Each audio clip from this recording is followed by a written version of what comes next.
Hello, everybody, and good afternoon. Thank you for joining the NAACP and TCP network for another amazing discussion about Dr. Martin Luther King, civil rights, Central Pennsylvania, and Lancaster, Pennsylvania. If you missed yesterday's amazing program, you can catch that on our Facebook page, TCP Network, where we discussed and celebrated and had a wonderful word yesterday. And then tonight, really looking forward to tonight's discussion with our panel. So if you all can do us a favor right now, if you haven't already, please go like and share this page over on Facebook. It is The Culture Professional, and let everyone know that they can join in on the conversation and comment with their comments. So again, they can be a part of the conversation. I myself am looking forward to another amazing conversation, especially on MLK Day. So I'm going to get out the way and get to the people that you are here to see. But first, a word from our president, Mr. Blandon Watson.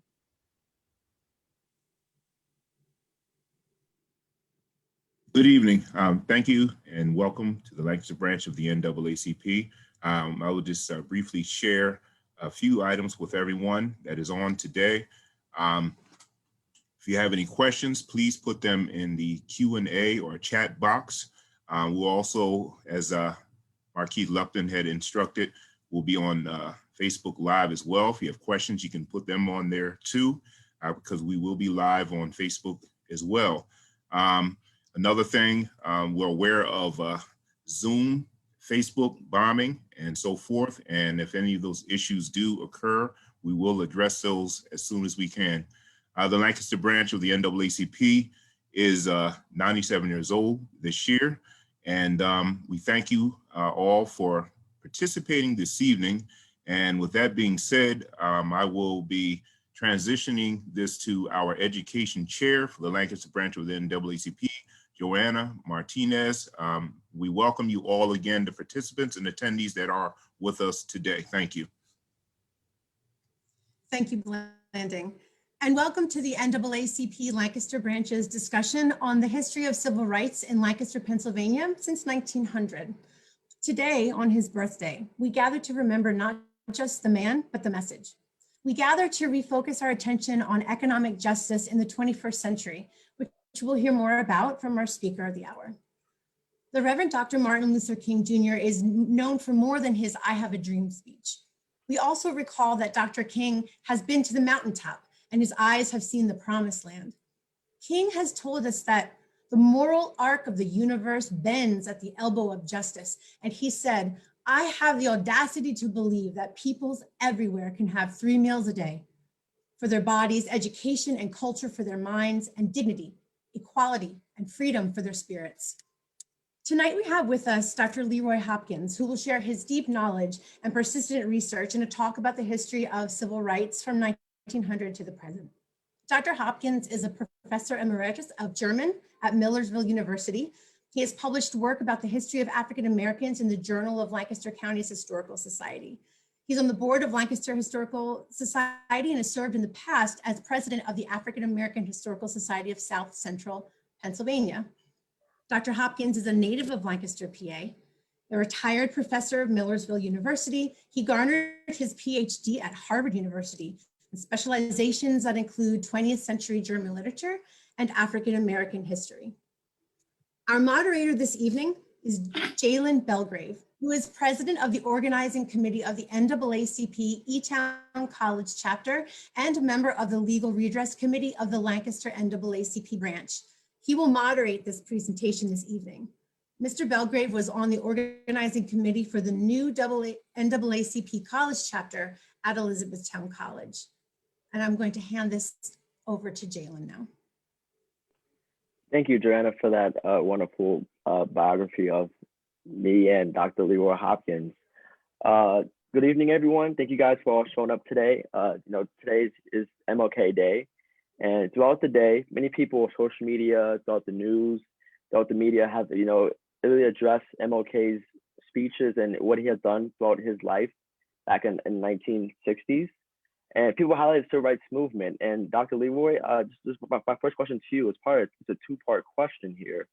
Is many people have addressed that MLK as a significant leader, but have not really understood the importance of the root of the movement. So my question is, how has civil rights evolved since the 1900s, and how has civil rights impacted the Black community economically, politically, or socially, not only nationally, but here in Lancaster and Lancaster County too as well? Well, it's evolved various ways. It's usually done collectively. Before 1900, you had an organization called the Afro-American League. T. Thomas Fortune organized it in 1890. And because of the diversity of the various views, the organization soon fell apart. It was revived again in 1894. And just about that same time, there was the Afro-American Republican League of Pennsylvania, which was organized by Peter S. Blackwell. Blackwell was from Steelton, Pennsylvania, and he was the first African-American voted in as a council member. And his fate or his life coincides with Lancaster. The Afro-American League came to Lancaster several times before World War I. And what is probably characteristic is that when they came to Lancaster, they would have a meeting, there'd be speeches, and they would inevitably go to Thaddeus Stevens' grave.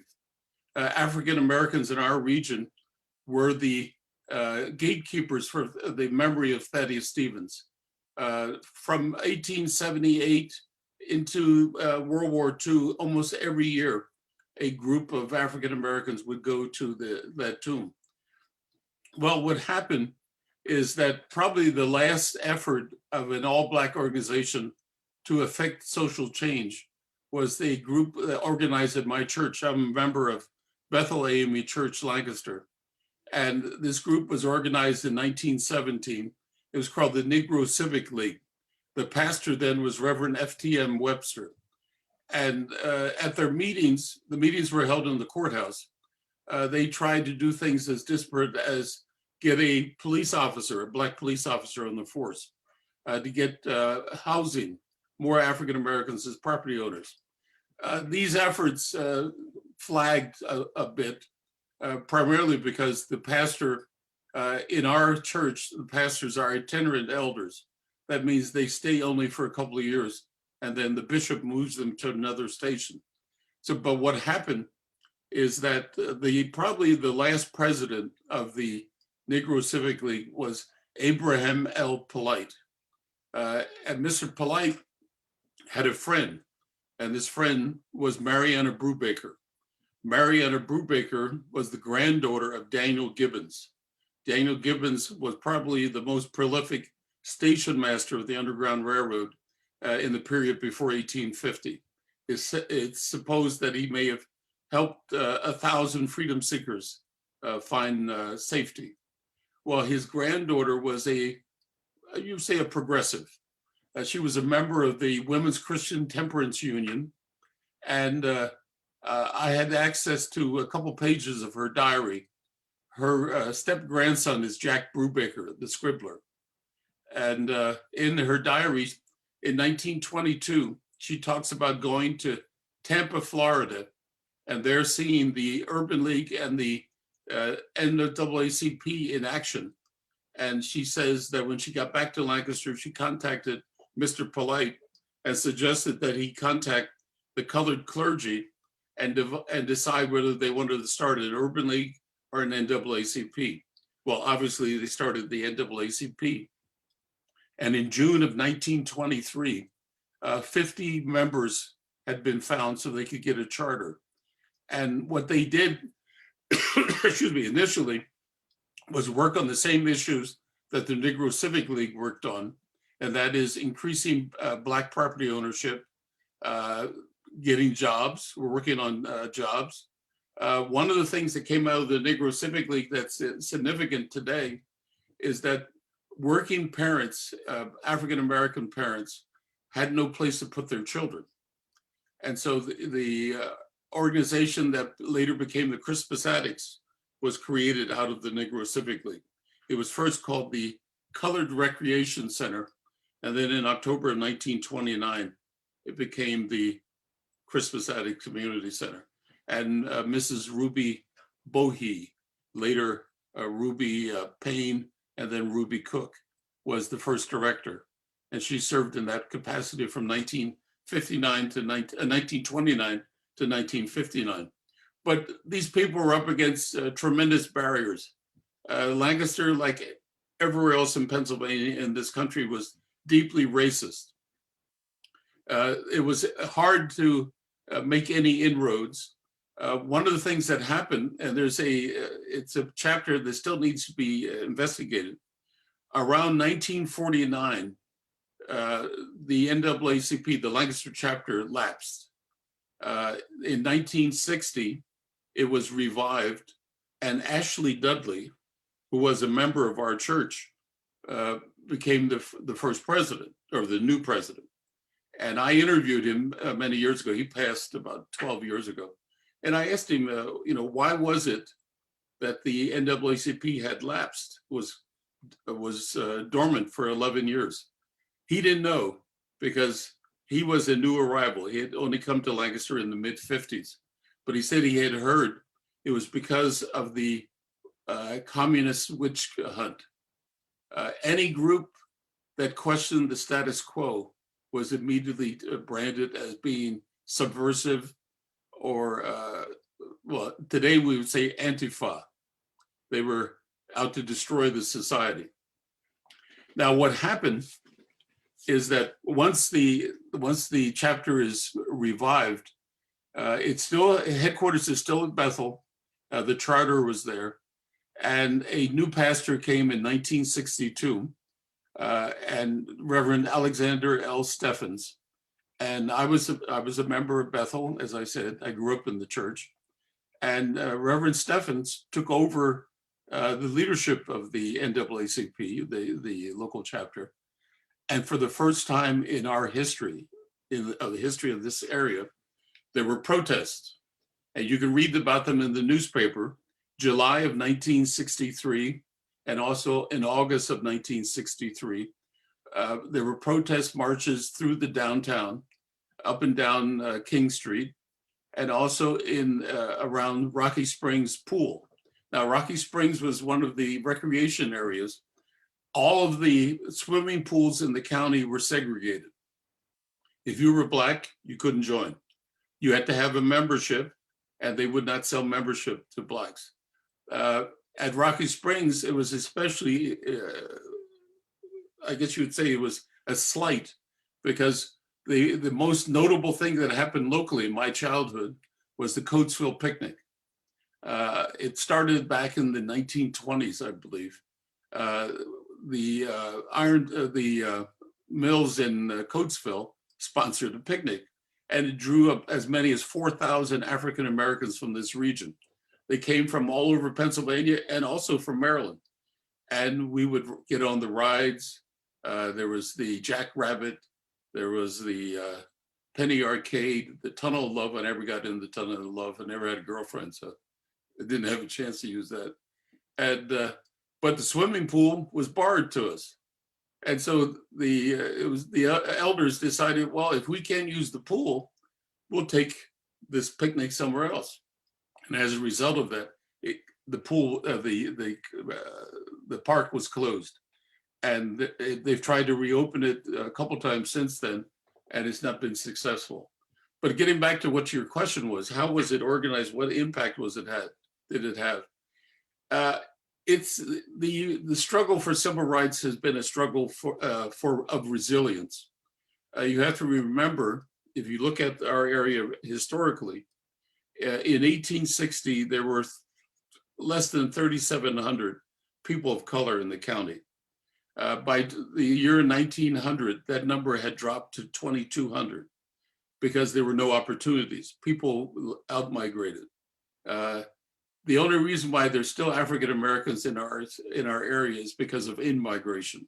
The great migration that is talked about in Isabel Wilkerson's The Warmth of Other Suns brought people to Lancaster from all over. Most African Americans in our area, and my family included, are from somewhere else. My family's roots are in Maryland. My mother's people are from Harford County, Maryland. They came to Pennsylvania just before the Civil War. And my father's family is from Cecil County. And they moved into Lancaster, or into Pennsylvania around the same time. Now, they moved out looking for jobs. One of the reasons I got interested in history is because of our family reunion. Our first reunion was held when I was 18, which is 1960. And at that 1960 reunion, I met cousins who were different than my family. My direct family, my parents were domestics. My father was a janitor, my mother cleaned houses. I had cousins from other states who were judges, lawyers, and physicians. And that got me asking, why is that? Why don't we have that here in Lancaster? And it's because of the denial of opportunity, the lack of access. One of the reasons that they marched in downtown, if you can imagine this, there was no one with a Black face in any of the businesses downtown in other than menial jobs, sweeping the floor or shining shoes. That was what I faced as growing up in the 50s. If I wanted to get a job, I could shine shoes or sweep floors. I was lucky. My family followed the same pattern that many families, Black families locally did. Through the help of my mother's employer, I got an interview at Millersville. Through my mother's help, the store where we shopped, the manager got me a job. And so I paid my way through Millersville. That was possible then. It's not possible now. Back then, I paid $75 a semester for tuition. And you can't do that today. Minimum wage then was $1. And I actually got a job when I started college that paid $1.38. So I was eating high off the hog. But it's been a struggle, and the struggle continues. But I'm more optimistic now than I have been in the past. 45 years ago, I got a job, although my background is a literary scholar. In 1976, I was hired as the Associate Director for Program and Planning of the Lancaster Urban League. And through that job, I got appointed to the Black History Advisory Committee of the Pennsylvania Historical Museum Commission. And that commission and the committee oversaw Black History in Pennsylvania conferences. And I participated in those for 15 years, from 1979 to about 2016. And I was fortunate at one of the conferences to moderate a session with two preeminent Civil War historians, Eric Foner, who is now at Columbia University, and Dr. Benjamin Quarles, African American. And Dr. Quarles said something that really influenced my research. He said, America would not be America without the African American, because at various points in our history, African Americans have reminded the country what it was founded, what its founding principles meant: life, liberty, and pursuit of happiness for everyone, not just white property owners. And so that's one of the things that's motivated me to do research in our area. And there are a lot of aspects. One of the things that surprises me, given the size of the population, how active people were. The members of the Negro Civic League went on and became the members of the Lancaster chapter of the NAACP. They were on the board of the Crispus Attucks, and then later they were on the board of the Urban League. The way the Urban League, which is also defunct now, the way the Urban League was created was a reaction to the NAACP. after the marches in the downtown, and you can read it in the Lancaster newspaper, members of the establishment said, we want to deal with an organization that works through boardrooms and not on the streets. And so that's why the Urban League was brought. But looking back, we've had more progress because of biracial effort. When African Americans were in charge, it was too much of an uphill struggle locally. And that tells you something about our region.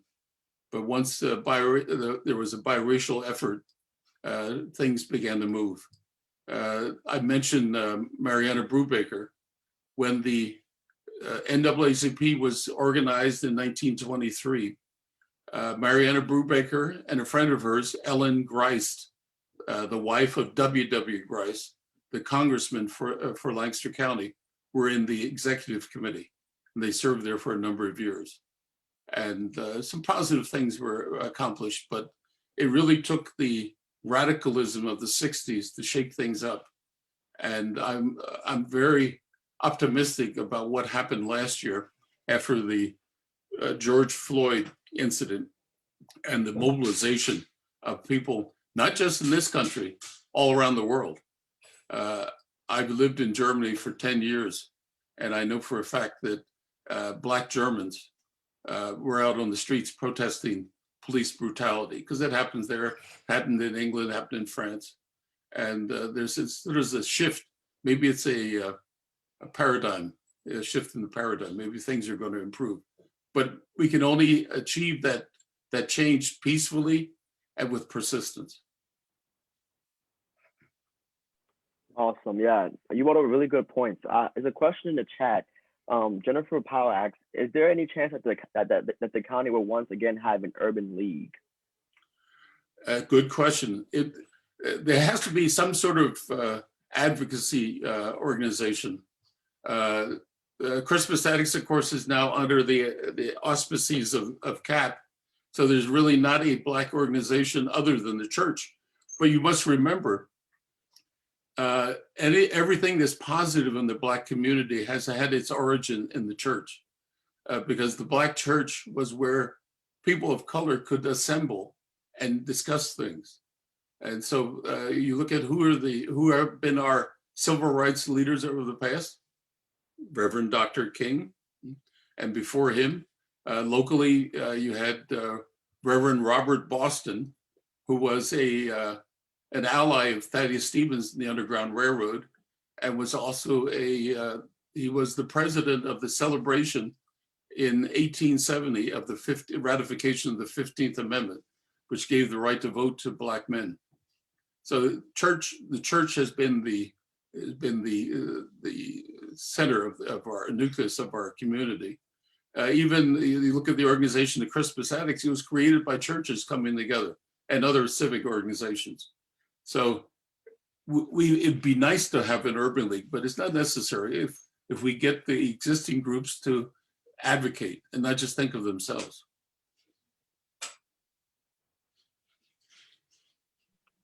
Awesome. Another question by John Morris. He asks, can you speak to the role of churches and other than Bethel AME in this period? Oh, sure. You have to remember, Bethel is the first Black church in the city. It's actually the first in the county. The other churches that are in the city, Ebenezer Baptist Church is organized in 1908.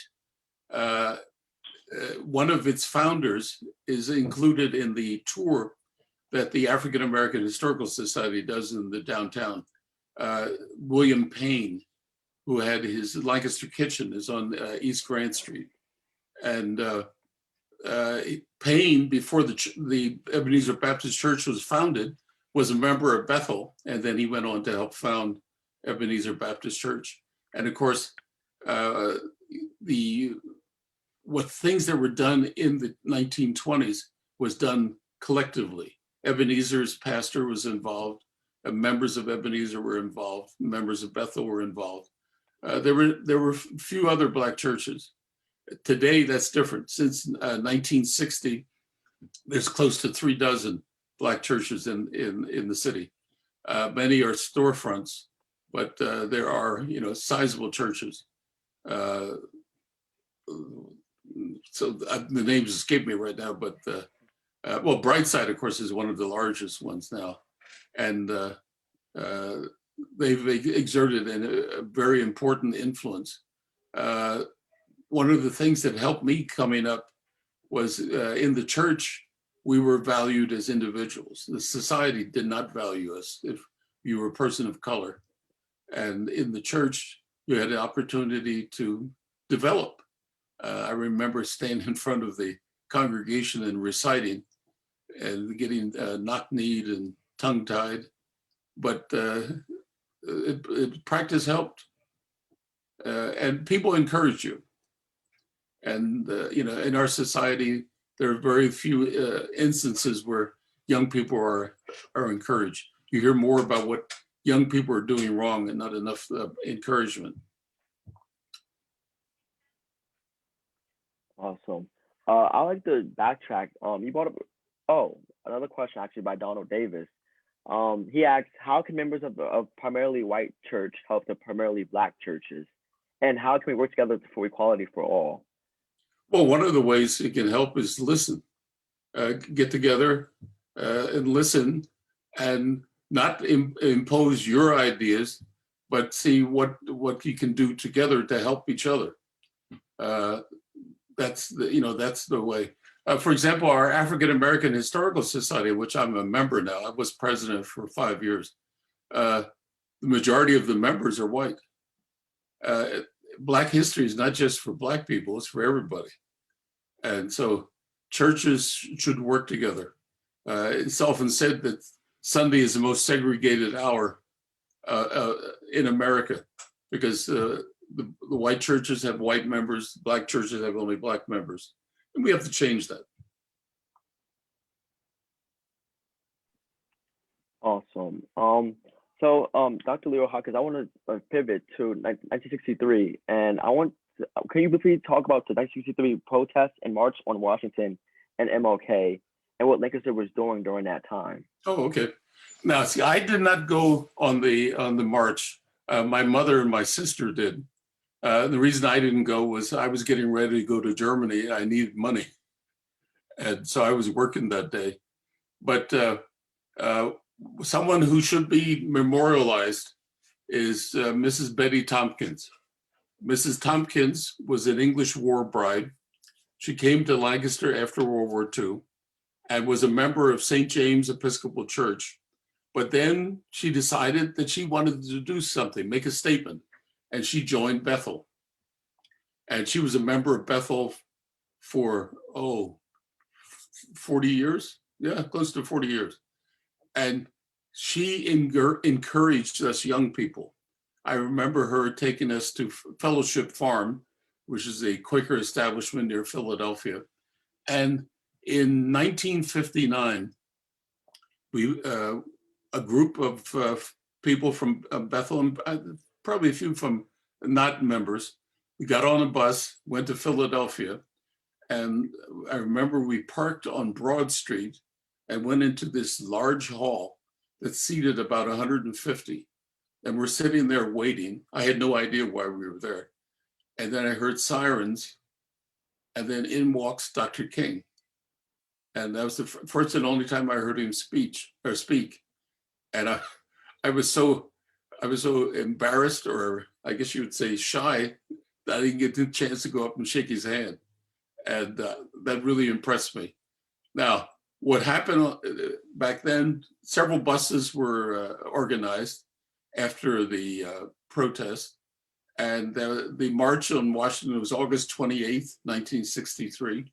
And if you look at the Lancaster newspaper, it talks about the group that went down. And actually, my sister is interviewed. She was 13 at the time. And it was memorable. And of course, the speech is unforgettable. The only problem is he's been reduced to that one speech. We forget about his message about social equity and economic equity. I remember reading about him in Germany. In 1962, I believe it was. No, it was after that. He went to Germany and spoke in East Berlin and West Berlin. And this is when it was 64. This is when he was getting the Nobel Peace Prize.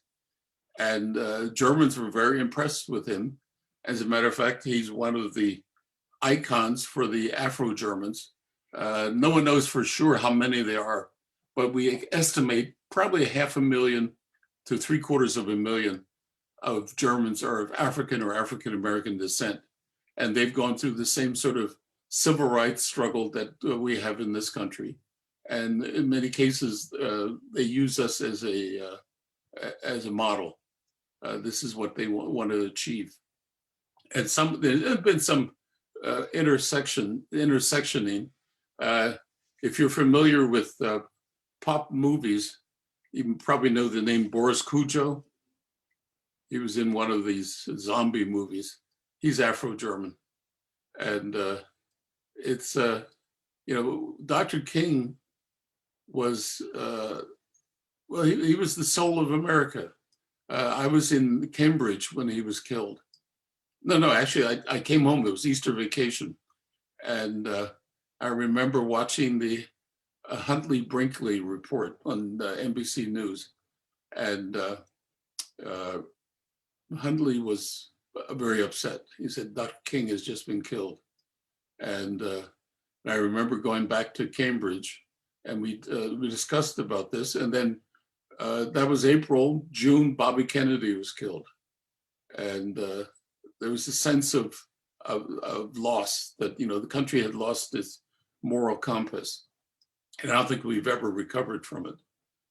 I think the assassinations that happened in the 60s with Medgar Evers, Malcolm X, Bobby Kennedy, even JFK.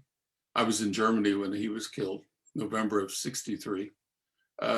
That's really derailed something in this country, and we never really recovered our balance.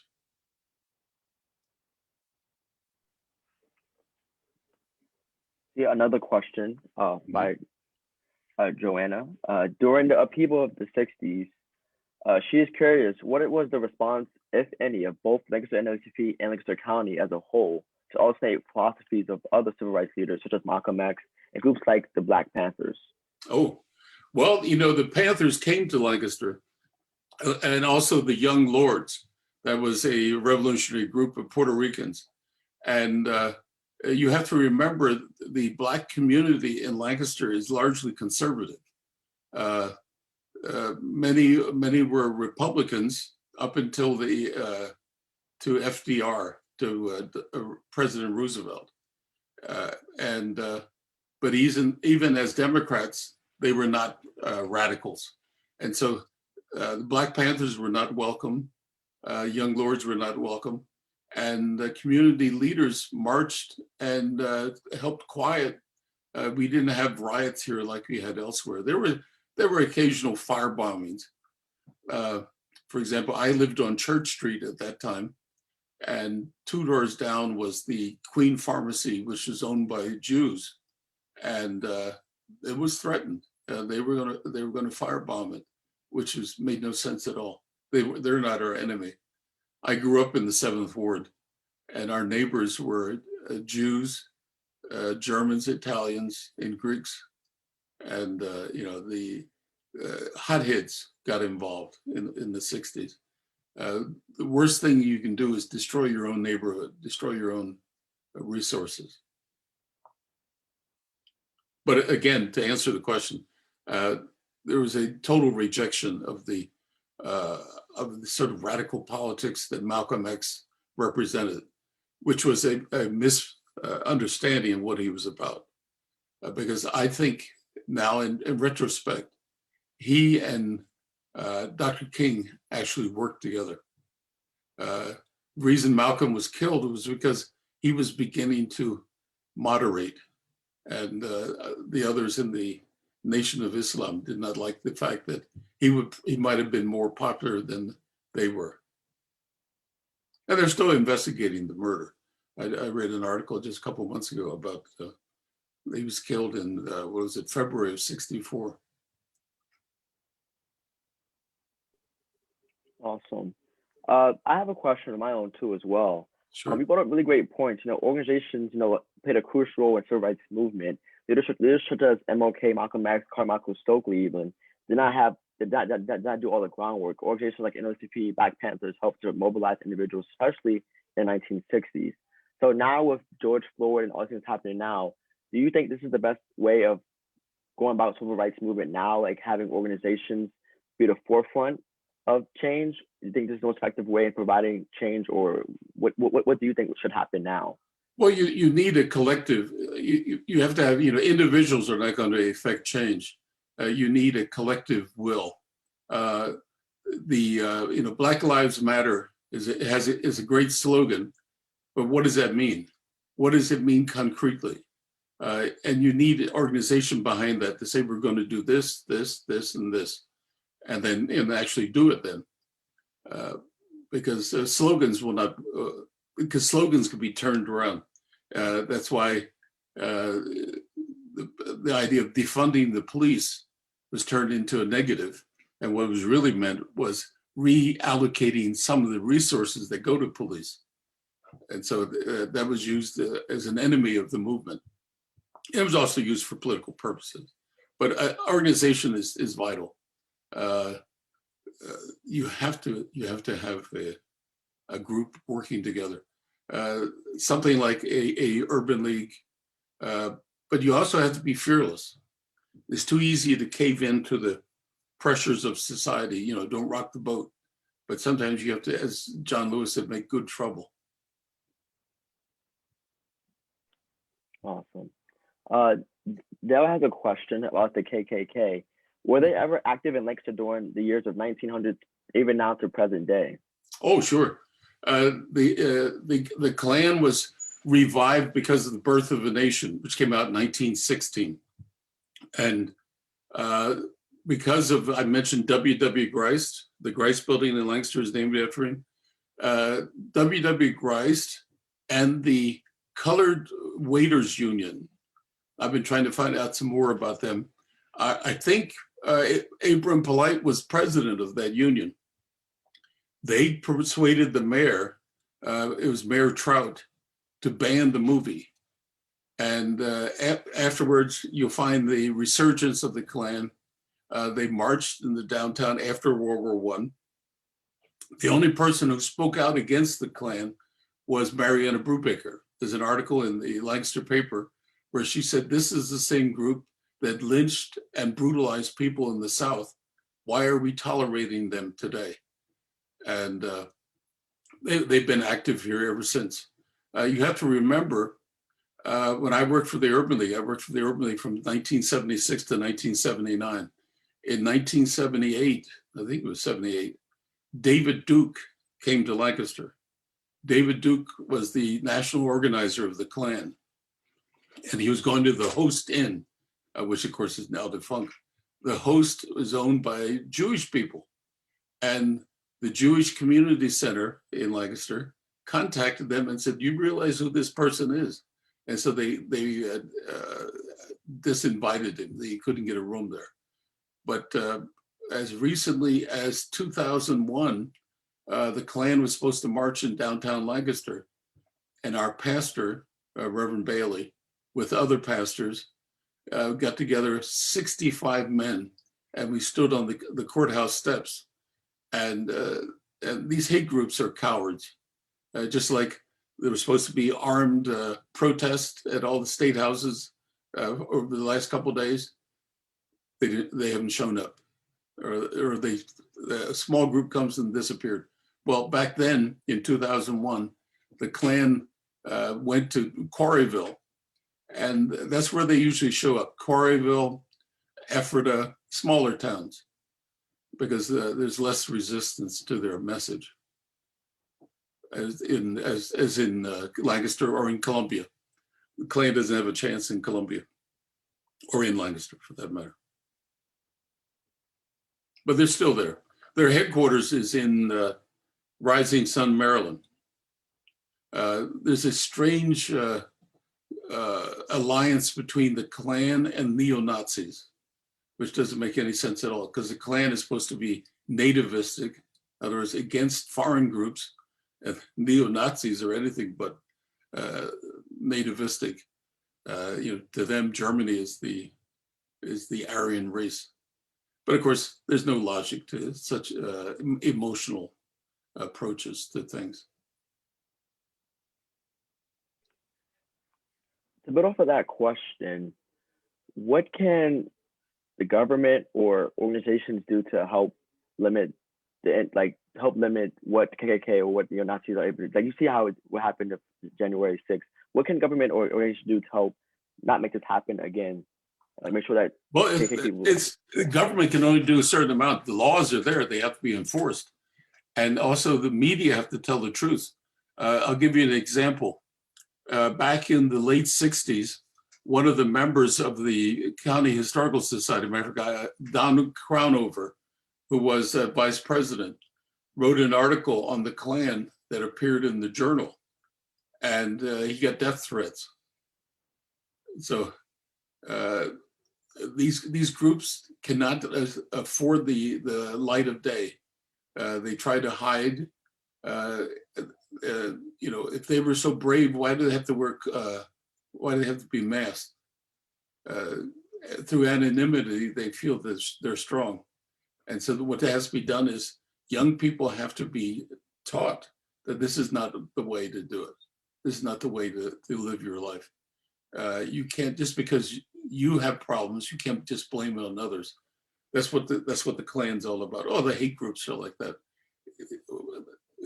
I'm down because the other one is getting my jobs. We have too many illegal immigrants, and they're stealing our jobs.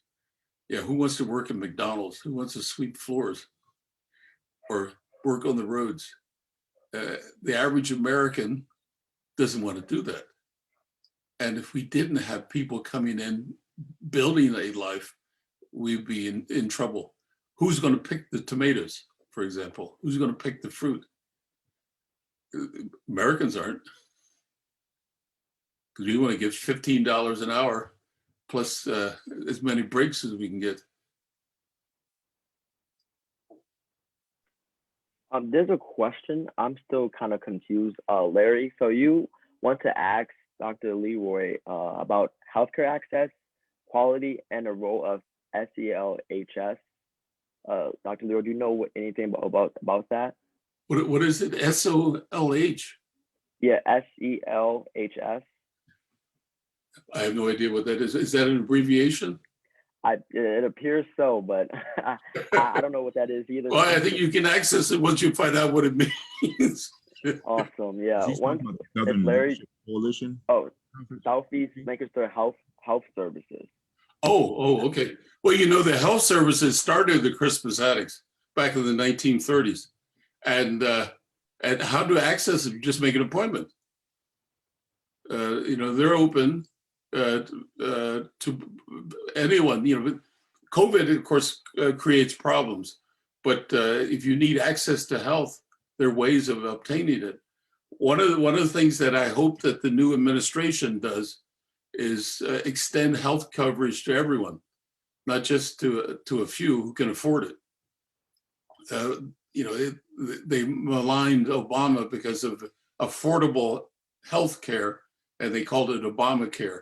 But that Obamacare is important. The idea that someone in the richest society in the world doesn't know where their next meal is coming from, that they can't get treatment for an illness because they don't have money, that's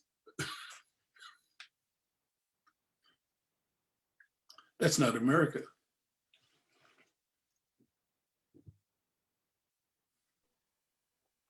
So no, I don't see any more questions. I have another question too that I'd like to ask. Sure. Oh, Joanna, do you have a question, Joanna? I do. I have another question. And it was just, thinking about what you were saying when Jalen, were talking about COVID, and you talking about access to healthcare, going back to sort of historically speaking, curious as to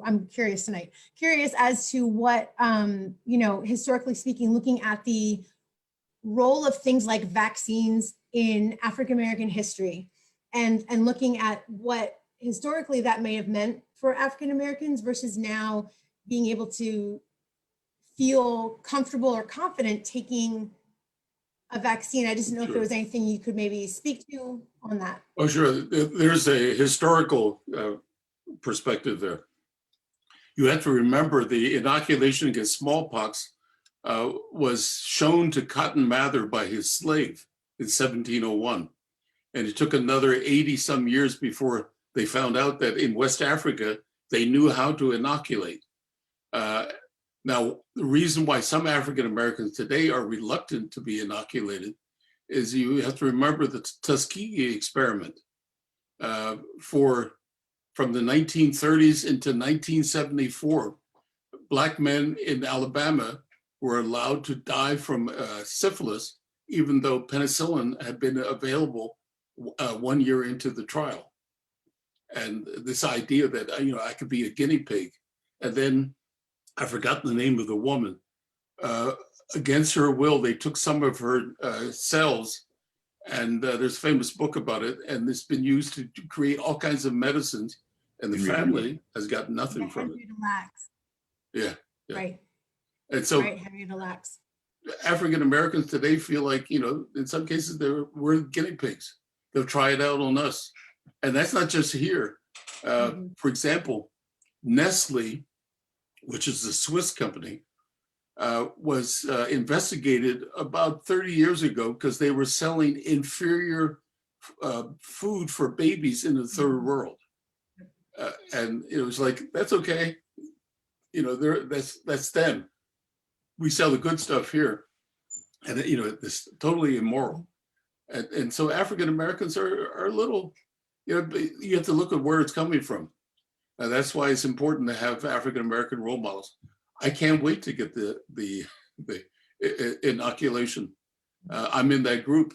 I'll be 79 in August. I'm an asthmatic. I have sleep apnea. And matter of fact, today's the 18th, and the 27th, I'm getting my right knee replaced. So I'm in a target group. So, and it's a matter of, it's a lack of information and well-grounded fears because of things that have happened in the past. And of course, the medicine has gotten a bad name. You look at, since I'm a German scholar, you think of the concentration camps and the experiments that were made there. Same thing happened in the Pacific, and a lot of those doctors were not punished because the people wanted to find out, well, how does the body react at high temperatures? That's what the Germans did. They put people into decompression chambers, and those doctors, for most part, escaped unscathed. Mengele, who was the angel of death, Todesengel at Auschwitz, he had helped to escape Europe, and all they found was these bones in Paraguay. So, if you know anything about current affairs, you'd be a little suspicious. Especially, I think a lot of people were suspicious because it was clear that Trump was trying to get a vaccine so that he'd be reelected. And so people said, "Oh, wait a minute, I want to see the trials first. How's this going to work out?" And of course, I have friends in Germany, and one of my friends said that there's a secret report that 14 people in Germany have died from getting inoculated. Nothing like that in the German media. But there's certain lies that take on a truth once they're repeated again and again and again. Dale has a question. He said, growing up in Southern Virginia in the 50s, he recalls colored white drinking fountains, etc. Were things more advanced in Lancaster, being above the Mississippi line? And when did things change in that respect? Or was it always more open to African Americans here? Well, it was a slight difference. Now in Lancaster, I don't remember any segregated drinking fountains, but I had an aunt who lived in outside of Frederick, Maryland, and we went down to visit her, early 50s, and the post office, it had segregated entrances, white and colored. And my father had to depend on my mother's brother-in-law to take him around to get gasoline so he could come back to Pennsylvania, because not everyone would sell it to him. And I can remember another time in the late 50s, early 60s, I was riding with my father and a couple of his brothers coming back from York to Lancaster. And one of them had to go to the bathroom, and we stopped off at this hotel. They wouldn't let them use the toilet. So it was different. And of course, in Lancaster, you also had segregated housing. You may or may not know that in Manheim Township, there used to be a codicil in the deed saying that minorities may only reside on the property as domestics. They cannot be renters or own property here. No one enforces that anymore. Recently, I was asked by someone, is it possible to get a map of redlining? And that sort of tickled me, because redlining is limiting mortgages to certain places. It's illegal. No one would keep a map that someone else could see. But I told him, just look at the zip codes. If you had access to the mortgage information, how many mortgages are given to 17602 versus 17601 or 17603? That'll give you some idea if there's such a thing as redlining. But I know for a fact that people were upset. This is in the 70s when Brightside was relocating from its location on Queen Street to where it's at now, that people were upset that a Black church would come into their neighborhood. And I remember going to meetings about housing, and people from the county were clear. They were clear. They didn't want public housing in the county because they thought Puerto Ricans and Blacks from the city would move out there. What they didn't realize is Black people who lived in the city didn't want to live in the county because they were used to the amenities in the city and their friends.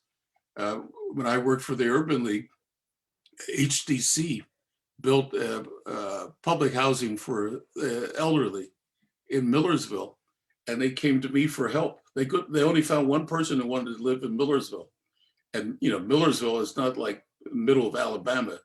It's a small town, but people didn't want to leave their neighborhoods. There's another question. I could Sure. probably answer this question. Mary Ann, she said that Dr. Hopkins on a previous NAACP education event talked about school district Lancaster and about helping create local African American history curriculum. And she was wondering if they've been able to make progress. And I could, on the behalf of Lancaster branch, I could answer this question. That yes, that they're presently right now actively going through curriculum in each county and other districts too as well, not just only Lancaster County too as well. So we are reaching out farther more than just Lancaster County and other counties too as well to help provide better curriculum for African American history. Well, one of the things I could say to that is, in 1962, the late Hazel Jackson took me to a meeting at the home on Pine Street. It was Reverend Alan Kraler, who was a member of the Theological Seminary. And the group that met there was called PACE, Program for American Cultural Enrichment. And they developed an African American history curriculum for McCaskey, which was given to McCaskey and then discarded some years later. Usually what happens is you have one curriculum and then someone wants something else and it becomes a footnote. Now that may change now. You have to remember in 1962, McCaskey or the school district was majority. Now it's majority minority. And so there's much more pressure to find out more about not just African Americans, but also about people of color. One of the things that I tried to tell students when I was still teaching is the relationship between Puerto Ricans and African Americans. The major research institution is the Schomburg, And Arturo Schomburg was born in Puerto Rico. And he collected information on African Americans, but also Black Puerto Ricans. Part of his heritage was also German. So this is a multicultural world, and we just have to get used to it.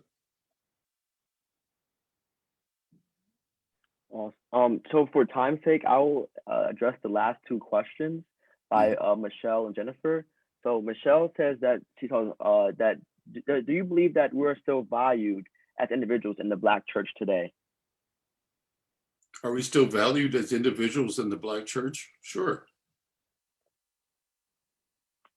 The Black church is one of the few places where people of color are valued. We go out of our way, and I can only speak from my own experience. But for example, what we do in our church is the young people, if they do well in school, we reward them monetarily. Our pastor has given them money for every A that they get. We recognize them during service and encourage them through various group activities so that they will achieve. Education is important to the church. The first school for African children was set up by George James in 1839. He petitioned the Common School Board to start an African school. And that African school eventually was at the rear of Bethel. And then 1883 is when education in Pennsylvania was desegregated, but it was in fact segregated because it had local schooling, and because of housing discrimination, the schools in the neighborhoods just became full then once the minority population grew. And what was your other question? So Jennifer wants to ask, in your opinion, what can we do as a community to enact change? What can Lancaster do as well to enact change too? To not change? To enact change. Oh, enact change. Yeah. Well, I think one of the things is, again, what I said about white churches and Black churches, talk to each other. You can't assume what the other person is thinking, and try to do something that's doable. Something like encouraging young people to finish school, work with parents. We put too much pressure on our school teachers to sort of keep kids in school, make certain that they're learning. It's a community effort. The African proverb, it takes a village to raise a child. Well, we need to act that way. And I'm a firm believer, I spent a good part of my life in education from 1947 to 2015. And I think education is where it starts. If you don't have a well-informed collective, well-informed population, your society is doomed. The riots at the Capitol was because of people actually believe that there are cannibals who are kidnapping children and eating them. Come on, that sounds like something from one of these zombie movies. But there are people who believe that, just like they believe that the election was stolen, even though the law that made it possible to mail in the votes in Pennsylvania was approved by a Republican-dominated legislature. What it boils down to is the election is only fair if your candidate wins. That's what people need to understand. And if you see that, then you say, oh, that's stupid. The person who gets the, and then the other thing, this has been in a lot of the letters to the editor. If the election was stolen, how come so many Republicans were elected? The ones who are protesting, like our own Lloyd Smucker. Is he saying that his election was fraudulent? Will he resign? I don't think so. But it's important is communication. Community and communication are synonymous with each other. And you need to meet each other. You're not going to like each other, but you have to respect each other. That was a great note to end on, Dr. LeRoy Hopkins. Thank you so much for your time today. I really appreciate it. If all attending, thank you for everyone for joining this wonderful event today. I'll pass it on to Blandon. I know he probably has some closing remarks, but again, thank you guys so much for showing up today. I really appreciate it. And it was very learning, very learning experience. So we learned a lot. So thank you so much. So Blandon, sure. if you wants to say something, or Hopkins will say something too at the end for a closing remark too as well. Okay. We'll let the president go first. Well, I want to thank everyone for tuning in today and celebrating MLK with us today. We thank you, Dr. LeRoy Hopkins, for presenting a wealth of information with all of us this evening. And we also want everyone to know to continue to tune in. We are continuing, obviously, town halls on education, health, economics, and education, obviously health, economics, and also civic engagement, and many, many other things that affect our communities of color. And so we will be part of that process and providing that to our communities in which we serve each and every day. And so we just thank you all for signing on today. And I'm going to transition this over to Dr. LeRoy Hopkins for some final words. Mm-hmm. Well, what I'd like to say is I would hope that we would develop a pantheon of local heroes. It's easy to talk about the men, but there are women. Who were the women who have done things? We have some heroes alive today. Iris McRae, for example, who was the pioneer for bilingual education in the schools. But there's others whose role will be forgotten if we don't do something to not canonize them, but at least to memorialize them. Carrie Foster, for example, who was president of the Ladies Auxiliary of the Negro Civic League, was a member of the NAACP Executive Committee, and then was also chair of the board of the Crispus Attucks. And she did all this while she was in charge of the comfort station downtown as a domestic who was doing things to improve the society. And we need to find out more about them. How did local people use their vote? Those are the sort of things that, in the past, I've been reluctant to participate in Martin Luther King celebrations. I know he was a great man, but what is his relevance to us locally? We need to look at local heroes because people will look at Dr. King as some colossus who's not really human after a while. But what about local people who've gone through the same sort of circumstances that we have, and how have they overcome these problems? That is what I would like to see happen. Other than that, thank you for inviting me, and I really enjoyed it. Well, I'm a professor. I enjoy talking. Thank you. Thank you. Thank you, Dr. Hopkins. Mm-hmm. So, good evening. That ends our event this evening, and we thank you for participants for signing on today with all of us. Marquise, you can turn this back over to the host and then take us off Facebook Live.